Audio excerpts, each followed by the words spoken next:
craziest documentary we've ever heard. Casey Kasem is like the sound of my childhood. I knew nothing about any of this. He's a legend, I and know. just it was wild. There's nothing else to say. Keith Morrison. Oh, that must have been wild. That's all I got.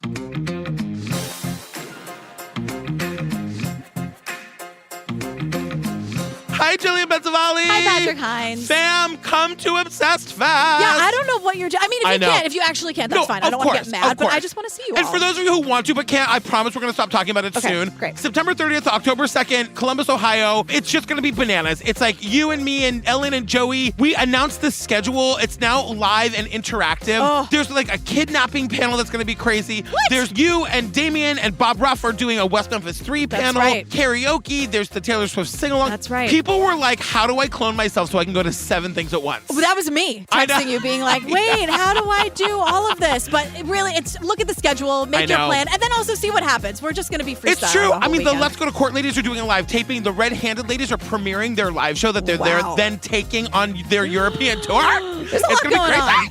Yeah, get your tickets at obsessedfest.com. They're going pretty fast. Join us on the Patreon, but only if you want access right away to over 350 bonus episodes that are ad-free. I didn't know there were going to be rules. I know. You put your finger on my face when you said only. Yeah, you also have to like a good time. If you don't like a good time, please don't join us on the Patreon. Sound pretty fair to me. Sounds like a bargain. Yeah, we're doing a Bad Vegan, finally. Oh my God.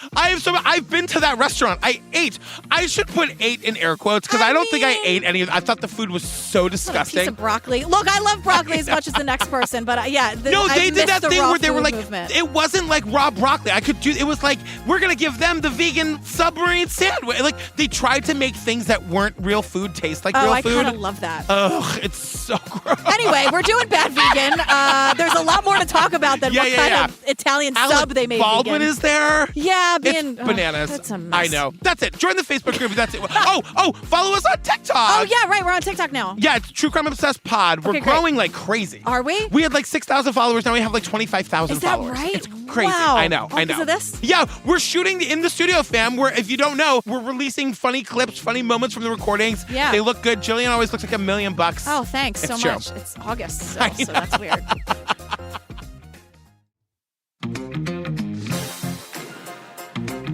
All right, girl, what are we talking about today? We are talking about the 48 Hours episode, The Mysterious Death of Casey Kasem.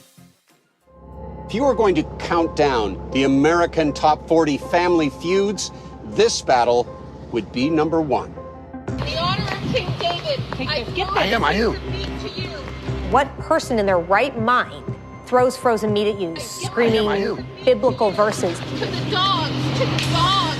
There are always rabid dogs. It's so crazy and so weird. You're court ordered to be here today. They lie, they cheat. Abuse is abuse. And they think that they can get away with it. Why does she hate us so much? Shame on these children. Shame. We have been stalked, tracked, bullied. None of what she says is ever true, so. They killed my husband. They killed their father. All right, right at the top, I gotta say, I got tricked into taking notes on this coming up on, which is It goes on wild. for 6 painful minutes. One of the first things they say is he was the most famous person ever to be known for counting backwards because he did the American Top 40, which goes from 40 to 1. There are a lot of one-liner jokes like that where I'm like, jokes? I know. It's a little... No, there's also like some boomer is the host of this. I don't know who this guy is. Peter Van Zandt, who's always pretend driving. I was just going to say, I'm glad to know he's pretend driving because he's always like on Hollywood Boulevard looking out the passenger side window. In a vintage car driving. He's not even, I don't drive, but he's not doing the wheel thing that you're supposed to do. Beep, beep. And he's always looking towards the side like us in this vintage 1950s car. I know. Let's pause on something for a moment. Do you know about the Uptempo record story, the Casey Kasem story? You've been teasing this. It's viral. Okay. Maybe we'll play some of it. Sure. Casey Kasem used to do that top 40 countdown. So, of course, and America's top 40. Right, and in the middle, like every Two Tree songs, there would be a dedication, right? Oh, yeah. So people would call in, and so there's this thing about where he's clearly reading it cold because he's a professional, right? Like Casey Kasem, like we'll get into it. The guy was like a Hollywood icon professional. So he was just like, I'm Casey Kasem. Your And here- Casey Kasem is incredible. We have a dedication. And what it ends up being a dedication about someone's dead dog. Oh, no. But he gets mad because the record that they played before was an up-tempo record. Oh, no. So he's like, Okay, I want a goddamn concerted effort to come out of a record that isn't a fucking up-tempo record every time I do a goddamn death dedication. This is last goddamn time I want somebody to use his fucking brain to not come out of a goddamn record that is that's up-tempo, and I gotta talk about a fucking dog dying. why are we always doing a goddamn up-tempo record when I have a goddamn dead dog dedication? I've asked them 1,000 fucking times, why am I always doing an up-tempo record? Casey Kasem swore? Swore. Oh, and he's my like, and where's that thing I was supposed to have the other day? And then he's like, and another thing. Oh. But it's Casey and the up-tempo record. And he just keeps saying, I have the goddamn dead dog. You gotta put in a somber record before I'm doing a fucking dead dedication. He's cursing. And the thing is, It's like a hot mic? the man's got a point. Oh, yeah, I agree. It's not a hot, I mean, when you're recording something like that, it's just like 8 hours in the studio. Oh, my God. You know, and he was just rolling and going. But you can tell Somebody that he, stole that tape. Somebody took that tape Of out and was course. like, someday the internet's going to be invented and I'm going to be famous. he's got a point, though. Yeah, for sure. End up with the up-tempo records when I you have agree. a dead dog dedication. I absolutely agree. Anyway, that's my favorite Casey Kasem story. That is bananas. This is where I have the note that you're going to hate because I didn't know where we were going with this. I Yeah. said, this is where we meet his beautiful wife. Look.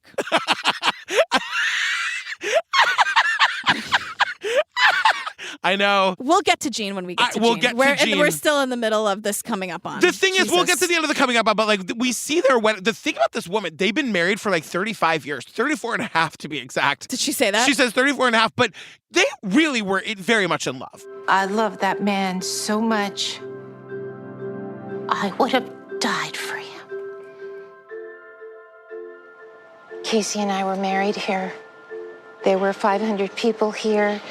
We had our friends and family. It was the most incredible day of my life. We see their wedding video. She's sobbing. Yeah, there I'm was glad a to know time where they it was were happy Yes. for a time. But we keep, like, this coming up on goes on. Now we are part of the problem. I know. Doing the coming up I on know. forever. But I'm like, it's not being told in a linear way. And I'm like, 48 hours, you're a 42-minute program. It's true. We got to get to it. It's true. It's true. But after 5 long, messy minutes, here we are. I have the note actual episode. But not, yeah, sometimes I have, we start. We begin. But also the opening music of 48 Hours, it makes my ADHD brain want to explode. I hate it. This is the first episode of 48 Hours I've ever watched. Did you hate the music or is it just me? I don't remember. I was so blown away to know he was Shaggy, I couldn't focus for the first 5 minutes. I can't even think. I hate it. It's like trying to be really intense. Totally. It just made me nuts. Anyway. Wait, where do you have the episode actually starts? Kind of around here. Okay, great. At May 7th, 2014. Great, here we are. And this story's not told linear, so we're going to go back and forth in the years. And the boomer guy is standing out. Peter Van Sant. We got him out of the car finally. Oh. He's standing in front of this assisted living facility, and he's like, this is where it all went down. It was May 7th, 2014. And you could say the mystery started right here. And imagine this. It was 2:30 in the morning. And if you can imagine, at 2:30 in the morning, Peter Van Sant can't believe that 2:30 in the morning is a thing. Neither can I. Although Oh, there God. have been days I've woken up at 2:30 to start my working. Can I say something? Can you please tell people that other people are allowed to wake up early? Every time I tweet something or I respond to someone, everyone's like, "Oh, who is this, Patrick? Why are you up so early?" I know you posted something on Facebook at 5:30 this morning. I saw because the sunrise was beautiful. I've done it before, and everyone's like, "Why are you up so early, Patrick?" And I'm like, Patrick doesn't have a monopoly on getting up early in the morning. I gotta say though, in fairness to the listeners, you didn't used to be an early riser. But we've discussed for the last maybe 2 years since we moved into the new apartment. Yeah. Guys, she's got a real serious face going right Just now. because it's she's real mad. Fine, you can get up at 4 if you want. Oh my God. I'm not going to. Okay. But just because someone doesn't talk about something all the time, like somebody else I know. I like to talk about things that are going on in my life. And what time do you get up to? Just say it. Look, I got up at 4 a.m. today. What can I tell you? I congratulate you. Thank you so much. But Jeannie is here. Jeannie, depending on who you are. I'm going to go with Jean because I was going with Jeannie when I thought we liked her, but then my feelings on her changed. I'm calling her Jean. It's like Jean Elizabeth. Oh, boy. Okay. Using my middle name in vain there. I know. So Jean wants everyone to think that she hates drama, but she loves the drama, and she causes drama any which way she can. Absolutely. So Jean is saying, we were married for 34 years. They met in 1979. She was a secretary at his agent's office. Casey fell for her. They were married exactly 1 year later at one of LA's most luxurious hotels. So where are we right now? Well, right now we're where it all began, which is where Casey and I got married. They're doing the interview with Jean at the location where they got married. Some fancy hotel. And she won't say the name of it. And she's like, this is where we got married. And Peter Van Zandt just goes, spectacular. As they walk out of frame. Like, what? So cute. You were hear born that? to cover this shit. Did you were hear born. that? No, but it's so much better hearing it from you. They're walking away. It's not two camera. It might as well have been under his breath. Spectacular. Peter, are you in the market for a wedding venue? Because he's looking around like, look at that floral arrangement. Spectacular. Also, Jesse Jackson officiated. That is amazing. Right. So they were married in 1980, and Casey Kasem was already divorced and had 3 kids from that marriage. We never learned about the first wife. I was also happy to know that she wasn't like the wife that came in the last 2 years. I was glad to know it was like a 30-year marriage. They have their own kid named Harmony, who we also don't meet. Liberty. Sorry. Forgive me, Liberty. If I'd met you, maybe I'd remember your name. Right. Yeah. Well, we see Liberty at the very end. We'll get into that. Yeah, in a mere moment. Jeannie Thompson was 22 years younger than Casey. She grew up listening to him. I was growing up on Guam at the time, and we only had Armed Forces radio over there. And I heard this DJ come on, and he announced this record. And I went, oh my God, who is this guy? She was listening to Armed Forces radio. I know. And Casey Kasem. He was the only thing that wasn't the Armed Forces radio. She was also on Cheers, and I remember her. I remember that character. Well, okay, so she was on Cheers, and she got a spin-off show. She did? With the guy who's in absolutely everything, who plays Cher's dad in Clueless, and Morty from the First Wives Club. Guy. Yeah. And it didn't work, so they canceled the show, and then they put them both back on Cheers. But fucking Frasier went on for 25 years? Jesus. Right, we got to talk about Frasier. Are we going to talk about Frasier? I know. I mean, in one of the live shows recently, I was talking about, remember that time Kelsey Grammer did that, talk at Disney World and he fell off the stage? Not a good guy, that Kelsey Grammer. I have it on good authority. I met him one time and he was very nice. To you? Yes. But God, fam, look up that video of him giving that talk at It's a Small World. He falls off the... He falls. It's a small world after all? Yes, and he's holding a pointer, and then you hear him go, Kelsey Grammer. Was he No! Oh. He just tanked. He didn't see the whole of the stage. Oh, try suing Disney. Good luck, Kelsey. Anyway. Your grammar. Grammar. Trip through It's a Small World, pretending I was a UN interpreter. Oh, good Lord. So let's talk about how famous he was. Yes. He had a one-of-a-kind voice. Well, he also invented American Top 40. It's right. At its height, it was played on over 1,000 radio stations worldwide. Yeah, you can still hear it. I think Ryan Seacrest took it over. It's not the same. It's but true. You can still hear old episodes. I mean, it's the voice of my... You would hear it and you're like, oh, it's Saturday morning. Right. You know what I mean? And then you're almost like, oh, I hate this song. When's Casey coming back with a dedication? Yeah.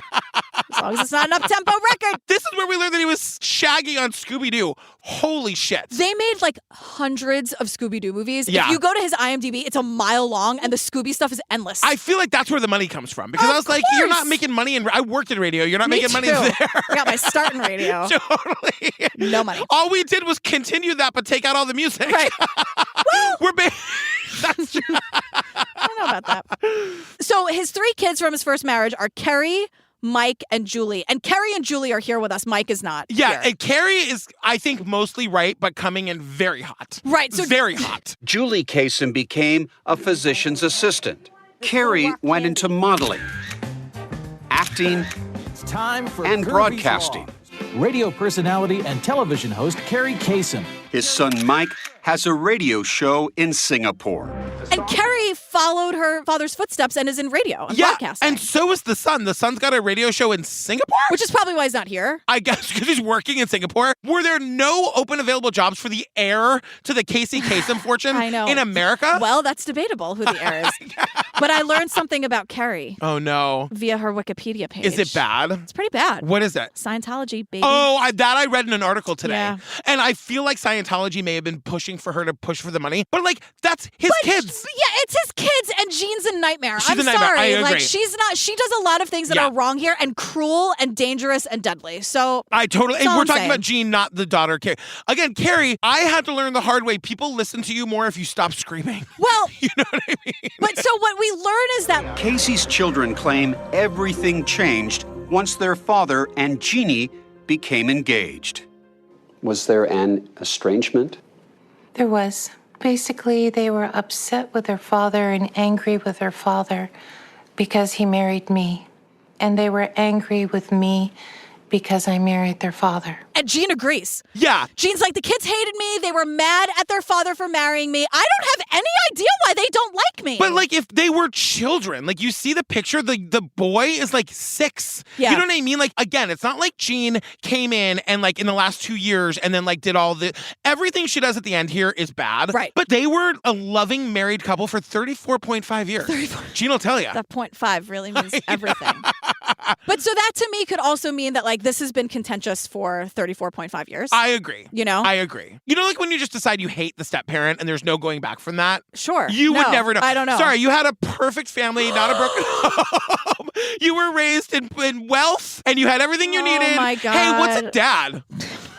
What's a dad like? Pretty great. What's it like to have a dad? Pretty great. He likes you. He loves you. That's true. At the after party for the Broadway show, Did he the comes, Italian oh, thing. you did good. Did you the did Italian. good. Yeah, that's huge. I know. Me and your dad like had a drink together in Daisy's room at like midnight. We were also there. Okay. Well, but it was a moment. It was a moment, moment for me and your dad. Because it was very nice and very sweet. So It was. you have one. I know. How about that? Oh, You have one. They ask about you all the time. I constantly. cannot wait for my Christmas presents. They're so good at Christmas. My parents give excellent hugs too. You're Yeah. cut from the same cloth, It's really. true. You're a gay man. It all works. I was doing. Yeah, it's Might true. as well be related. It's true. Casey Kasem was a major philanthropist, we learn. We learned that like he was really into like environmental issues, animal stuff, and progressive politics. I was like, did they love the gays? I bet they love the gays. Yeah. Here's the thing that Casey Kasem did. He quit voicing Shaggy when they wanted him to do a commercial for Burger King as Shaggy. He did? And he wouldn't come back until they made the character a vegetarian in 2002, and they did. Was he a vegetarian? Yeah. He was like an Oh animal my- rights guy. Wow. So that's the power. So Scooby-Doo is like obviously a Yeah. huge like mega corporation and brand. Yeah, yeah, Casey yeah. Kasem was like, guess what? I'm Yeah. walking. Totally. And they did it in 2002. You would never think that Casey Kasem was like as rich and powerful as he was. It's incredible. And he used his power for the things like forces that. of good. And so he also See, called, it can be you done, know? rich people. It can be done. And listen to this. I'm reading straight from Wikipedia. He called for the fairer depiction of heroes and villains on behalf of all cultures in Disney's 1994 sequel to Aladdin called The Return of Jafar. So actively fought for Arab Americans and like how they were portrayed Wow. in media. Never heard of that movie. Well, it's the sequel to Aladdin.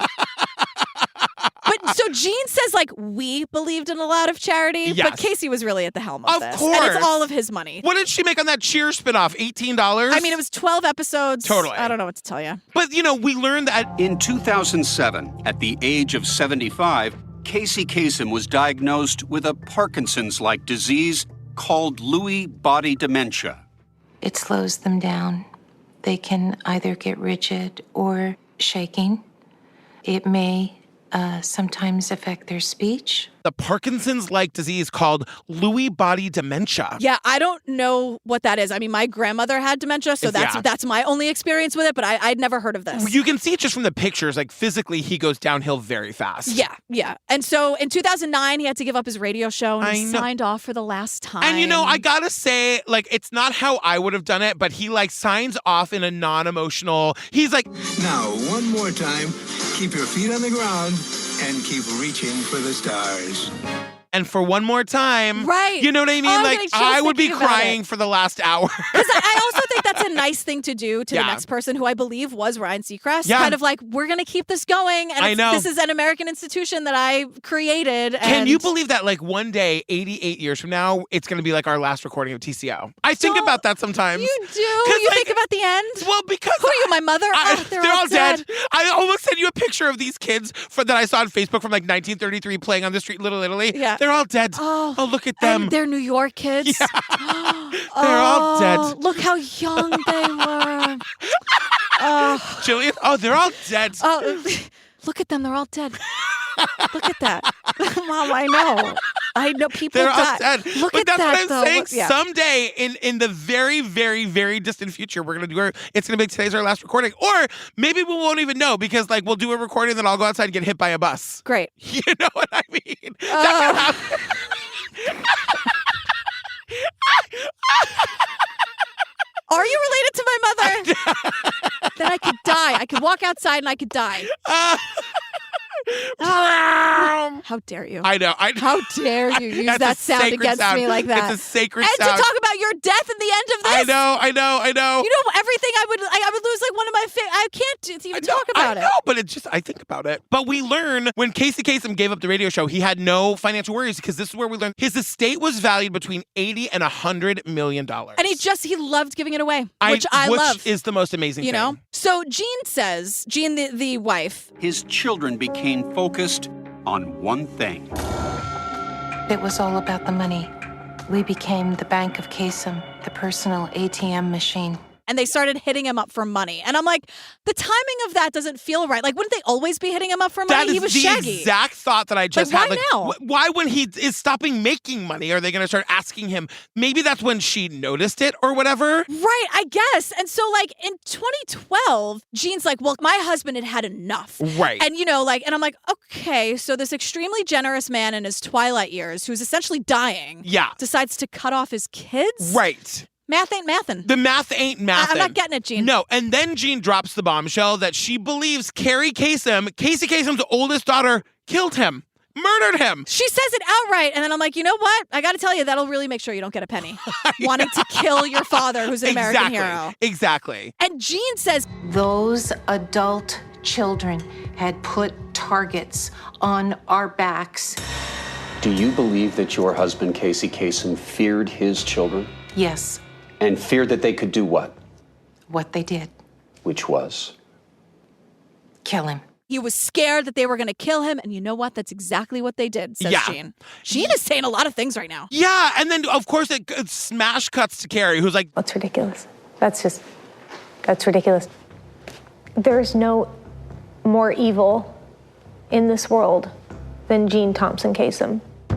There is no more evil in the world than Jean Thompson Kasem. I know. They're all at 100 here. This is why I think this really has been going on and festering for 34.5 years. Carrie Kasem is not the person whose bad side I would ever like to be on. No. You know what I mean? Yeah.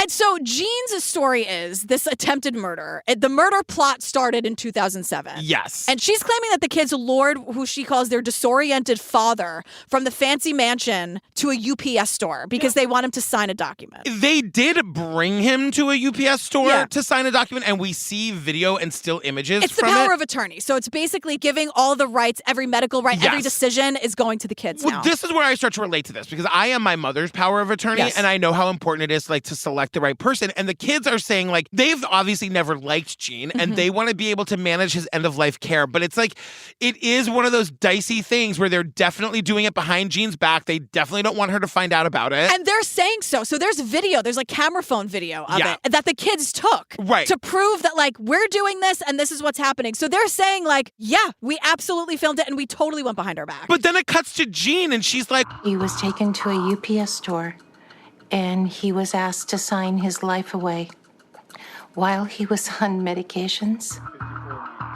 He had sutures in his head. He did not have his glasses on, and he was out of it. He didn't have his glasses on and he was out of it. And I'm like, before we weigh in on this, it is impossible for us to know. No, we'll never know. We will never know. It's impossible to tell. He seems like he's speaking coherently, but he also looks like he's got a gash on his head. Which we'll get. 48 Hours did their research. I know. So hold tight on that. We will get to that. So that was in that UPS store secret, not so secret thing was in 2007. But in 2013, that's when the legal battles start because Casey's health was really seriously declining. Yeah, and Jean, the wife, is starting to control who can see him and when. Which is not okay, including his own kids. I cannot believe that children don't have access to their parents.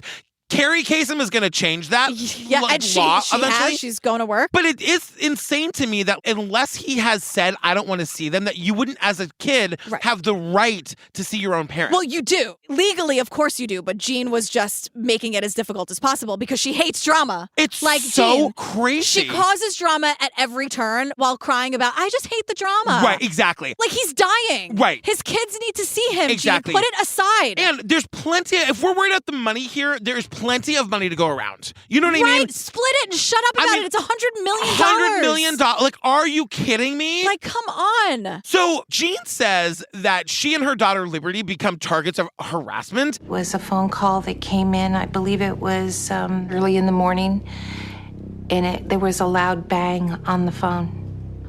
And I held my ear. I said, oh my God, it sounds, what is that?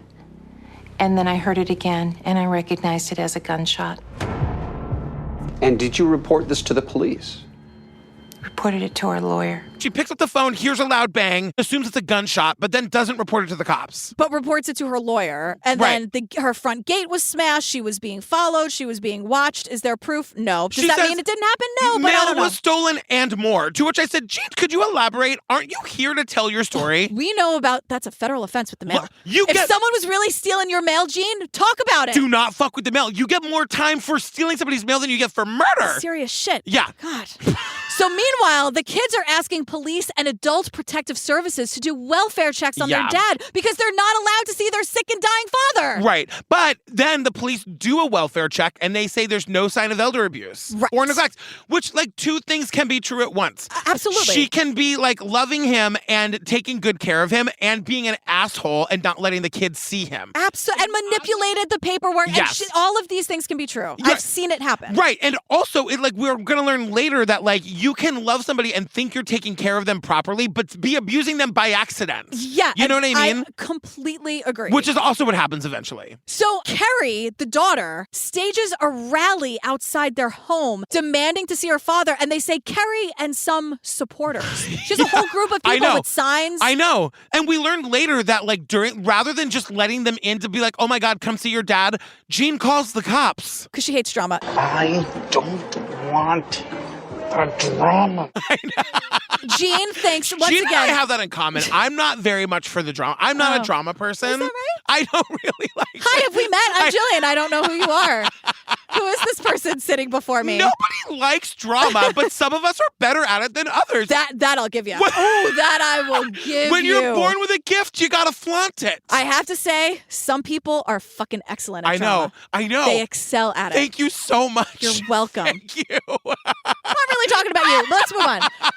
So eventually, Jean thinks it's time to protect her husband and leave the drama behind. So what does she do? She creates more drama. Right. I was thinking that it was time to protect my husband and leave the drama for all of us behind. Jeannie says she was keeping Casey at the rehab center under a fake name. She checks him into a rehab center under a fake name, hiding him from his children. Right. He's dying. He's dying. She's hiding him under a fake name. May 6th, Carrie and Julie, the daughters, quote, gained access to the facility. I was like, wait a second. If they walked in. They walked in. And so, like, Jean just keeps repeating, this is all about the money. Yeah. And so, for whatever reason, those 2007 documents that were signed in the UPS, the power of attorney documents, they never took effect. They don't explain how or why. I mean, it must just be that, like, if people don't know that you have the power of attorney, then you don't. But if you're doing it secretly in a UPS store and you're filming it, like, to try to get all your ducks in a row, wouldn't you just file it? 100%. I mean, I would say if Jean has a power of attorney as well, and the one from the kids is more recent, the more recent one is the valid one. Okay. But, like, this new facility's not going to know that. Jean just shows the power of attorney. And I guess. Or also just checks in her husband. Probably no one's asking for a power of attorney. Then what is the point of all these papers and getting them notarized and doing all this shit? Let me tell you, when me and my mom, my fully cognizant mom and I like went to an attorney to get this taken care of, that rigmarole was like a 3-week process. And let me tell you, it can be undone in a second. I know. If some sibling, I've seen it happen with my family and with other families. People can just raise hell. What is the point of signing stuff? And then someone's dead, and then all of their wishes are being undone because some asshole wants to make it about themselves. It's true. Yes, I have personal experience with this. God. Oh. So speaking of going to court, Carrie and Julie take this to court to get custody of their dying father, who they are being forbidden from seeing. Yeah, and so on the day that the judge is going to rule, that's when we're back to the beginning at that medical facility where at 2:30 in the morning, Jean breaks in and steals her husband. Once again, to avoid the drama, this is what she does. She breaks in at 2:30, demands that Casey's, quote, surgically implanted nutrition tube and IV be disconnected. She took him out of the facility that was caring for him and threw him in the back of a van and drove to Vegas. Now, fam, the nutrition and the hydration, that's called life support. Yes. She took him off of life support. According to Carrie, the daughter, put him in the back of an SUV. He's supposed to be transported by ambulance. Puts him in the back of an SUV, and then she doesn't even take the same car. No. And what's worse, the doctor in charge of Casey's care later wrote the following letter to police.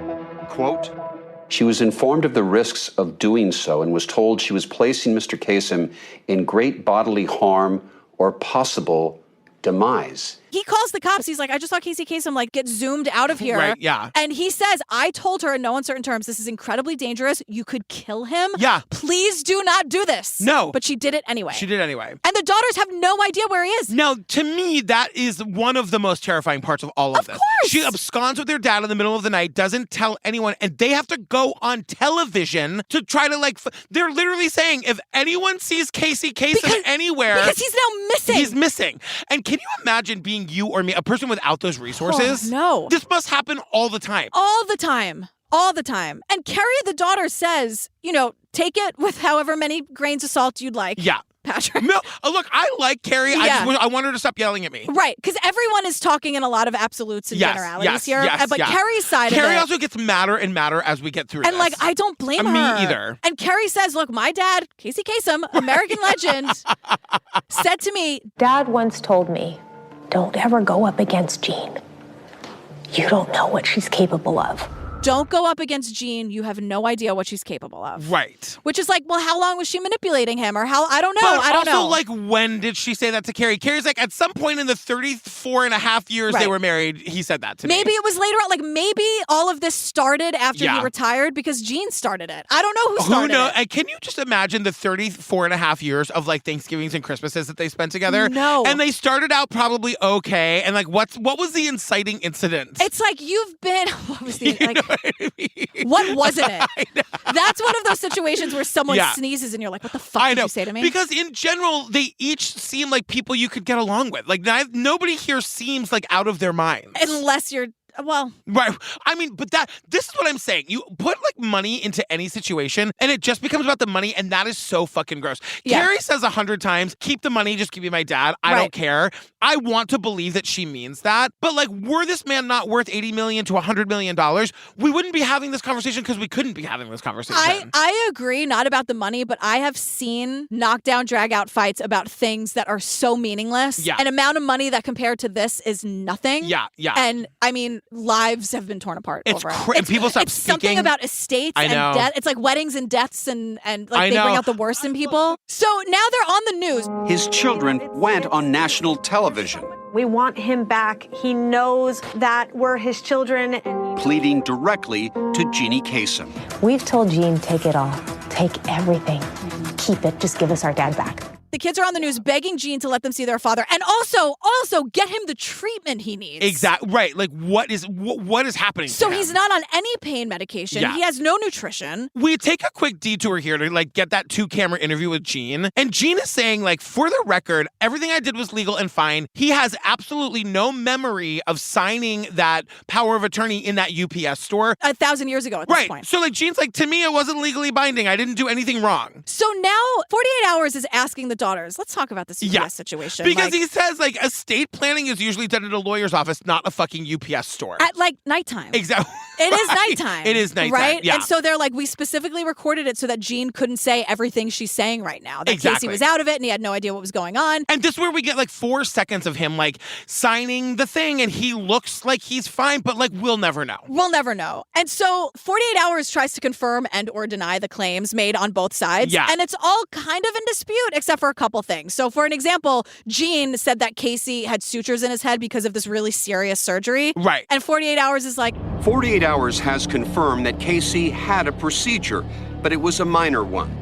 10 days before the signing, he had a small hair transplant. He had hair transplant surgery. Right. Casey Kasem, vain until the very end. Right? But like, Gene, don't exaggerate. No, exactly. If he really was disoriented Right. and these kids are horrible people, don't exaggerate and make it a serious condition. Exactly. Don't lie about but stuff. But that was the moment that I kind of turned and I was like, oh, I don't think Jean's being honest here. She's not. You know? We go back and forth. We get 1,000 like smash cuts between Carrie and Jean saying who wanted the money. And Carrie's like, I've been working for 21 years. Right. Like, I have my own money. I bought my own house. My daddy didn't buy me that. Which I was like, why not? You know, what are you going to do with that $100 million, but Casey? We learned early. Yeah. I mean, donate it. Yeah. Or like save it for, later. Like Sure. when he, to give away later for his kids. But if I ever have $100 million, I'm buying Daisy a house. Is everyone fine with that? Fine. Okay, great. You're on the record. You can't make fun of me when it happens. I would buy everyone in my family who is worth it. Because some of them aren't. Some of them are fucking dead to me.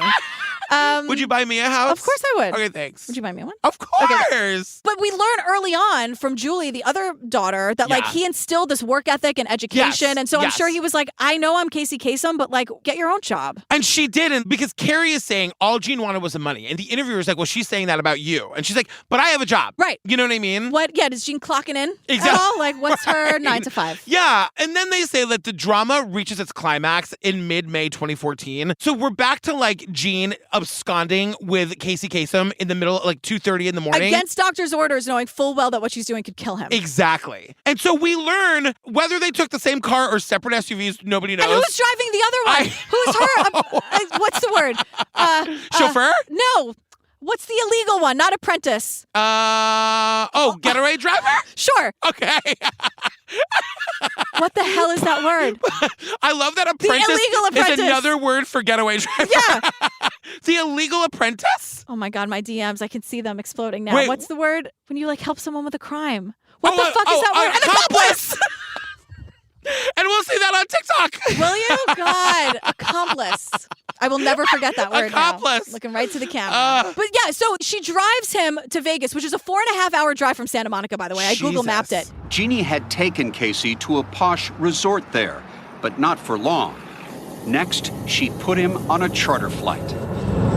That private jet carrying a frail Casey Kasem flew northwest from Vegas, landing in Seattle, 1,100 miles from his hospital bed in Santa Monica. First of all, that is stupid and that is cruel. I mean, that is cruel yes, to do to him. yes, It yes. is. I'm using that word, Jean. Yeah. Take it up with my DMs. Totally. So they were there for a few days. Then she puts Casey Kasem, who's dying, This is unreal. on a charter flight, and then bing, bang, boom, they're off to Seattle. It's unbelievable. He is now 1,100 miles away from his family and his hospital bed. And when I'm like, what is in Seattle? Like, what is she taking him to? Fam, Girl. we find out. We meet this lady. What's her name? Shasta something? Shasta Bartleheim? Shasta Bartleheim. Okay, this is Jean's friend from childhood. They're both like in their 60s at this point. Mm-hmm. Shasta Bartleheim is living at Shasta Bartleheim's parents' house in like the sticks of Seattle. In Silverdale, Washington. And this is where Jean brings dying Casey Kasem to like live in hiding. Because Shasta is a nurse's assistant, or so she says. Yeah. And she wanted him to have his peaceful last days surrounded by Snoopy memorabilia. Now, I love Snoopy. I'm a fan of Peanuts. I always have been. You but and come Shasta's mother have that in common. We have not a thing in common. Shasta's mom is a Snoopy collector, and that's like what's filling the room that Casey Kasem But is in. there's so much Snoopy stuff. I know. And her mom is like no longer with us, but she just kept all the Snoopy memorabilia. Yeah. And I know like if you feel a connection to someone you loved and lost, like that's totally fine. But there is so much Snoopy memorabilia. And again, I love Snoopy. Yeah. But it made me wonder, like, was there a medical professional anywhere, or was it just like a stuffed animal Snoopy dressed as a doctor? We're gonna find out that Which there I was. agree is very cute. It's very cute. He It's wears very all these cute. costumes. Of He's course, adorable. Of course. He doesn't talk, does he? He doesn't make any sounds. No, he does like when he's mad about something or when something's gross, and he makes smooching sounds. And sometimes he cries when he hears music that makes him feel emotional. Oh my God. He's so. Wait, Snoopy and I have so much in common. Yeah. Do you think it's the Indigo Girls? No, it's like classical music that Schroeder plays, but it's still, 6 of one, half a dozen of the other, honestly. Honestly. So 48 Hours does confirm, yes, it wasn't just a stuffed animal, Snoopy, dressed as a doctor. There was a doctor, a real medical doctor I there. guess so, but they set up a hospital bed in Shasta's mother's bedroom. And it just like, this is where Casey Kasem with $100 million in the bank is being taken care of. Acting on a tip, Washington Adult Protective Service and Kitsap County Sheriff's deputies came by to check on Casey. Mr. Kasem and his wife are here visiting. We did check on his welfare. He seems to be doing fine. He was upright. He could communicate. The cops come by and they say everything is A-okay. Yeah, I don't think it was a real thorough check. We're going to find that out for sure. We got to talk about Adult Protective Services I know. here, and all protective services. I know. They got to do a better job. Just because Shasta's nice doesn't mean that Casey Kasem is being well taken care of. And they say he was upright, he could communicate. Yeah. And you know what really is starting to break my heart? No one is telling us what Casey Kasem wanted. I know. I don't know what was in his will. I mean, maybe he didn't have things written out. A lot of people don't. But we're not hearing anything about what he wants. Shasta says eventually that like he didn't want to leave there. I don't believe that for a second. But I also can't imagine how scared he must have been to be alone. And then it's like, wait, you're moving me again? I was just in a car in a plane. Like, it's so sad. And of course, when he's not getting the treatment, he's totally disoriented. Of course. And so Carrie, the daughter, goes to court, wins an emergency court battle to like have the right to go get him and put him in an actual proper hospital. I know. And now we're to the point where all traveling is bad for him. Yes. Even though I'm on Carrie's side in this, you need to take him out of that Snoopy museum. Yeah, yes. Because going into the commercial here, 48 Hours says, but then things get weird. Okay. Very weird. Because Carrie is going to get her dad from Shasta Bartelheim's house. On June 1st, 2014, when Carrie Kasem, armed with a court order, came to pick up her father and take him to the hospital, Jeannie was waiting. Carrie arrives as usual with media in tow, her attorney. We pull up, and then fire trucks show up, another ambulance shows up because Jean has caused a fit. She calls the cops. She calls the fire department. She calls everyone she could think of, including geriatric Harley-Davidson Led riders. by Shasta Bartelheim's brother. Right. He's like the king geriatric motorcycle driver who's encircling the house and not letting Carrie get through. Like, this is what biker groups do, like when the Westboro Baptist Church wants to be an asshole at a gay person's funeral. Exactly. In that case, they're the good guys. Right, exactly. That's what that's used for. Remember in Abducted in Plain Sight when the bikers surrounded the courthouse? Yes, to protect Jan and the family. Yes. She's using them for bad for reasons ill. here, She's right? using them for ill. But that's really just another way to diffuse the drama, right, Jean? Exactly. So when finally Carrie breaks through the line of, quote, geriatric motorcycle riders or whatever, I guess they are taking Casey Kasem out in his hospital bed. Jean goes inside to get frozen hamburger meat, where she starts throwing it at Carrie and quoting the Bible. Choices were made. She's throwing hamburger meat. She says, Then she took aim. I am. Jean throws a piece of frozen meat at me, screaming nonsense. I am. Why meat, though? Why grab meat? To me, they were treating my husband, an American treasure, Casey Kasem, like a piece of meat. In the order of King David, I throw this meat to you, to the dogs. Yes. Jean stands by that decision to this day. Because Peter Van Zandt looks her directly in the eye and he goes, why the meat? Right. And she goes, I know. And this is very Keith Morrison of him. Yeah. Jean, why the meat? Why the meat? Explain the meat to me. And she says very calmly, they were treating my husband, American treasure Casey Kasem, like a piece of meat. Now, woof. To which I say woof. Or to quote Snoopy, I just can't. Don't do that. It's a real reach. Like when you reach into the freezer to grab the frozen hamburger, as your mother so delightfully calls it. Yep. Now, Peter is not having this. No. And Peter goes, So, if I may ask you, are you crazy, Jeannie? look, Jean, I got to ask you, crazy? I texted you that because that was like the... I have it in my notes, Peter. Oh my God. Gene, I gotta ask you, are you crazy? Are you crazy? Because he doesn't come in high. He starts with, why the meat? Let's talk about the meat.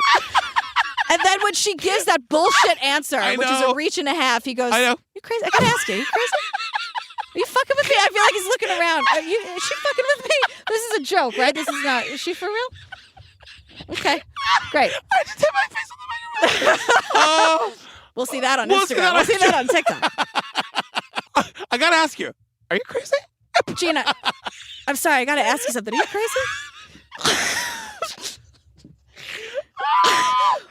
Oh my God. Meat and I know. the King David or whatever the fuck. It's unbelievable. So Carrie takes her father, who's terrified and completely ill and probably really has no idea what's going on. Yes. It's so heartbreaking. Takes Casey Kasem to the local hospital where she's immediately told, Carrie, he doesn't have a lot of time left. This is bad. This is where Carrie, rightfully so, is very upset. She says, the doctor said to me, I gotta tell you, your dad might not live very long. I'm just gonna let you know. Right. To which I was like, Carrie, the doctor didn't actually say it to you like that, right? Well, then 48 Hours swoops in and they're like, we confirm this. Here's what we found in the hospital records. Yeah, no, this is fucking terrible. His diagnosis was grim. He had, according to hospital records, a urinary tract infection and a stage 3 ulcer of his back. That's an open wound going almost to the bone.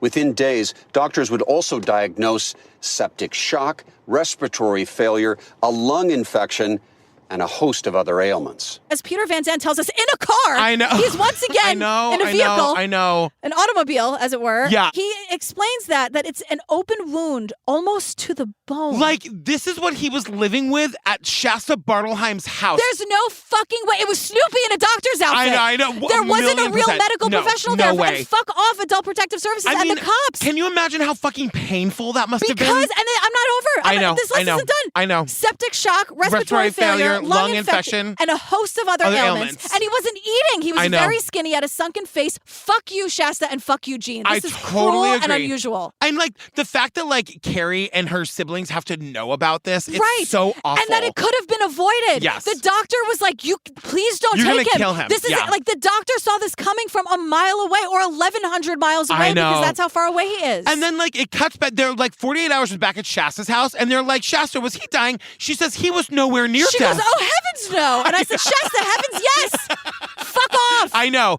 And Snoopy's coming with me. But also like as a medical professional, how was she still allowed to have that job? But it's like nurse's assistant says who? Shasta? Exactly. Like, can you check that? Like 48 hours, do your research on that. Fucking Shasta. I know. I can't. To drag Snoopy's good name through the mud. What would Snoopy have to say about it? That face, I don't even know what I look like doing that. That's horrifying. Oh, you're about to find out. He's very cute. And if he dressed in a little doctor's outfit, would that be cute? Of course, with the stethoscope. But we need a real human doctor who went to school. If he did that, you know what it would make him? A Snoop-celebrity. Be a Snoop-celebrity. Wouldn't it be Snoop-lebrity? I don't want to make it better. How dare you do this to Snoopy? He'd be a Snoop-lebrity. I love him. He's oh just my don't God. Don't do that. I know. He'd probably be a better doctor than Shasta, because God knows. Oh my God. So June 2nd, 2014, we're at a court hearing, and a judge says that, look, we need Casey Kasem's personal physician needs to talk to the doctor at the Washington hospital. We got to all get on the same page here. Yes. Which is so clear because Gene and Shasta and whatever, they're all like, everything was fine. Yeah. And now we learn like, no. Now that there are some adults in the room, everyone is saying, hold on a second. We are in dire straits right now. So there was an emergency court order that was sort of granting temporary custody or whatever to Carrie. Then Gene calls the hospital and was like, I'm his wife. She tells us that somebody at the hospital says, come get him. He's been discharged. That's what Gene has decided to hear, and now she's going to die on that hill. I'm sorry. She translated this in some Gene. But she gets there, and the doctor's like, what are you talking about? He's way too sick to go anywhere. And then Gene says to 48 Hours, he wasn't in any pain. They wanted him to be in pain. Jeannie refused to leave without Casey. She started screaming. They had to call the police to get her out of the facility. They had to call the police to get her out of the facility. Oh, now they show up. I know. This is a mess. It's a mess. This is as bad as it can possibly go. And we're at this point because of Gene. Yes. Like, it didn't have to be this dramatic. I thought you hated drama, Right. Gene. You love it. Just say, be honest with me. Say you love it. Yeah, Say, I want to 100%. stir some shit a little bit more. Yeah. I wanted that 100 million to myself. Just tell me. It's Split crazy. it among the four of you and be done with it. And you know what? You could have had your husband for a couple more years, probably. You know. And then no one would. You think those kids want to deal with you too? You I could know. all go your separate ways and be done with it. Totally. So they say Carrie tells us 3 days after the scene where Gene is dragged out of the hospital, kicking and screaming. I hate drama. I hate it. No. Gene girl. The doctors tell Carrie and the siblings that it's futile. He's dying. His organs are shutting down. There's nothing the doctors can do. And so we're told that the kids follow the doctor's recommendation to stop hydration and nutrition. They follow the doctor's orders to let him die peacefully. Because he's been through enough. Exactly. Honestly, with the traveling. Except that he hasn't, because it's not over yet. It's not over yet. So Carrie does the right thing here. Yes. Carrie is coming in hot. She's at 1 million. She hates Gene. Yes. She hates the situation that she's in. But Carrie calls Gene's lawyer. Julie called my lawyer and said to my lawyer that we're losing him. She should come to the hospital right away. Jeannie and Liberty rushed to the hospital, but claim they were only permitted to see Casey for a few minutes. It was, I'm sure, an almost nearly impossible thing to do. But she was like, all right, Gene, come see him one last time. But then Jean is all complaints about this. She tells us that she was given 5 minutes to be with her husband of 34.5 years. Well, that's on you, Gene. I know. And then she goes, we had such an emotional goodbye. And I'm like, well, not really, because everyone's saying that you wanted to put him back on life support. Right. So for the last few days of Casey Kasem's life while he's dying, Gene flies to California and is filing motion after motion. Gene, you could have been with him holding his hand in the hospital room. Exactly. You're choosing to do this because you hate drama? Right. Fuck off. Exactly. And so while Gene's gone on June 15th, 2014, Casey Kasem dies. He was 82. It's like, Gene, you should have just let him rest. Let him rest. No, yes. And, Carrie is here to say... We were all surrounding him on the bed with our hands on him. Every single one of us was touching him as he took his last breath. We were all there, all of us. And who was missing? His wife and Liberty. It was 100% their choice not to be there. Carrie says it was 100% their choice not to be there. They were absolutely invited. They could have been there, and they chose not to be. And Jean is here to say we were too scared to go to the hospital. Because Peter Van Zandt, who just asked her, you crazy? Level with me. What's going on? Are you crazy? What's going on up there? Are you a little cuckoo? What's up? He confronts her again, and he's like, girl, you got a court order that says no one can stop you from visiting him. So why aren't you there in his last moments? Like, you did this whole rigmarole to make it so that you could be, and then you're not. Like, what gives? What are you, nuts? And then we get 5 minutes of Gene saying his kids killed him by taking him out of Shasta's house, and then the kids saying that she killed him by bringing him to Shasta's house, essentially. Yeah. And so instead of Casey Kasem being laid to rest and everyone having a proper grieving process, Gene, who hates drama, delays this. Casey Kasem is kept on ice in Canada for weeks. Now, a couple of things about that. That expression bothers me. Like, he was kept in a cold container. Like, he wasn't on They ice. said on ice. No, I know. But I'm like, even 48 hours, can we just say what really happened? Oh, to me, that just means that he was, like, preserved He was preserved and kept cold. Yeah. Because the grave where she wanted to bury him was, like, under construction or something. Well, Jean had full control over the burial. And she's insisting Casey Kasem, for his whole life, has been screaming about how he wants to be buried in Israel. Yeah. And the kids are like, what? What are you talking about? He wanted to be buried in LA, and everybody knows that. And it's like, everyone listening, like, write this down and put it in a will. I know. And I don't know what happened. I don't know. But I also know from firsthand that wills could be like, fuck that will. Yeah. I don't know. No. I don't know anything. But then, like, instead of going to Israel, he gets flown to Canada. The body, like, stays in Canada for a while. Casey's body remained in Canada on ice for weeks.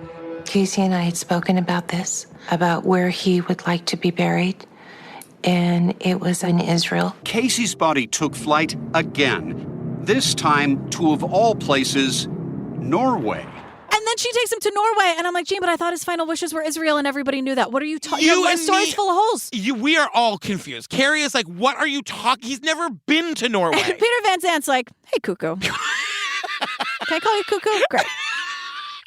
He's like, can you explain the whole Canada, Israel, Norway thing? Yeah. And Jean, wouldn't you know it? God, she'd love to, but she's Just in the can't middle do of it. litigation, so she can't. Yeah. Sure, Jean. I mean, she's literally just trying to torture the children. Yes, and Casey Kasem. Yeah. Like, let this man rest. And then we learned that when they actually lay him to rest in Norway in an unmarked grave, so the kids can't find him, they invite nobody to the funeral. The only people there are Jean and the daughter Liberty, but they brought A camera and crew. their camera crew. A camera crew. And they're doing this sort of weird, like, goth, like, top hats and horse-drawn carriages thing, and not a single member, like you said, of his family was there. And they're all just still suing each other. Yeah. Like, they're both suing each other for wrongful death. Well, actually, these lawsuits were settled. They went and, like, settled them together, but, like, nobody knows anything about who got the money, who got what money. Like, I think that they were finally all just like, we can't afford to live, so let's all settle our lawsuits and take the money and run, finally. Finally. But before that,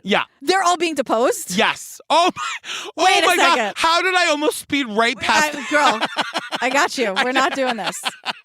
After Casey's death, the battle between the Kasems went nuclear. Both sides in this epic family feud sued the other for wrongful death. What she did to my dad was elder abuse. Straight and simple. There's all of this back and forth about, Jean is blaming the kids for taking him off life support, which is what the doctor advised. Yeah. And she's describing it like they left him in the desert to die. Right. She's just explaining what taking someone off life support is and trying to turn it into a murder. Which isn't that. It's not taking somebody to the desert and leaving them to die. No, that's what you fucking did by taking him to Vegas and taking him to Washington. Like, you did that. Yeah. So then we have footage of Jean being deposed and she faints. It's like she just got switched off. She goes, she turned off. She goes, I'm not feeling very good. It's the fakest faint I've ever seen. Yeah, in the middle of the deposition. Not a real and then there's like a still image of her lying on the ground with her hat falling off and her hand outstretched. Her hand just, I'm sure, I feel like she took like Sharpies and drew the X's on her. And so she blames it on the medication she was taking or whatever. No, she just didn't feel like talking that day. Yeah, and she hates drama, so obviously she didn't get a grip.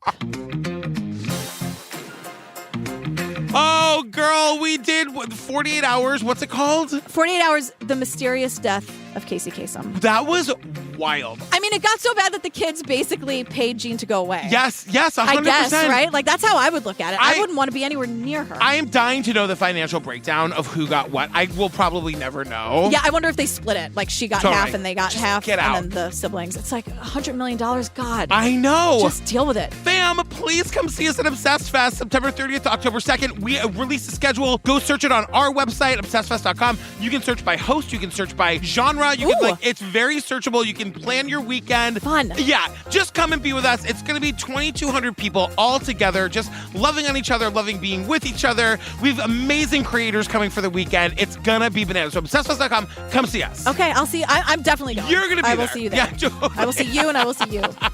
And also, join us on the Patreon. Yes. But like I said at the top, only if you're in for a good time and only if you want 350 full ad-free bonus episodes to download and binge right now. Yeah, I could do that. Yeah, it sounds like something I'm interested in. What are we doing next? Okay, we are doing, there's a show called Real Crime, Real Story. It's hosted by Erin Brockovich. Oh, so it's like movie version. It's like the real stories behind the movies. Of course, she's hosting it. Yeah. She's not investigating it. She's like Donnie Wahlberg and very scary people. Yeah. But we are doing the episode covering the murder of pop star Selena. Oh, shit. The story's fucking crazy. I've always wanted to cover Selena. I don't know really much about it, but so many of my friends are obsessed with her. I'm obsessed with the story. I can't believe that there isn't a full-length documentary about Selena. I know. Isn't that bananas? There are a couple of other Access Hollywood type things that are like her story with other people, and I want everyone to have their own episode. Of course. So thanks, Erin Brockovich. Oh my goodness. Our new best friend. Saving the day yet again. For having this episode. So it's called Real Crime, Real Story, and it's the Selena episode. All right, fam. Stay tuned for the trailer for that. Our funny, ridiculous, and hilarious outtakes. And that's it. Come to Obsessed Fest. All right, we'll see you there. All right. And you can bring your Snoopy memorabilia because you're not murderers. Blah. So,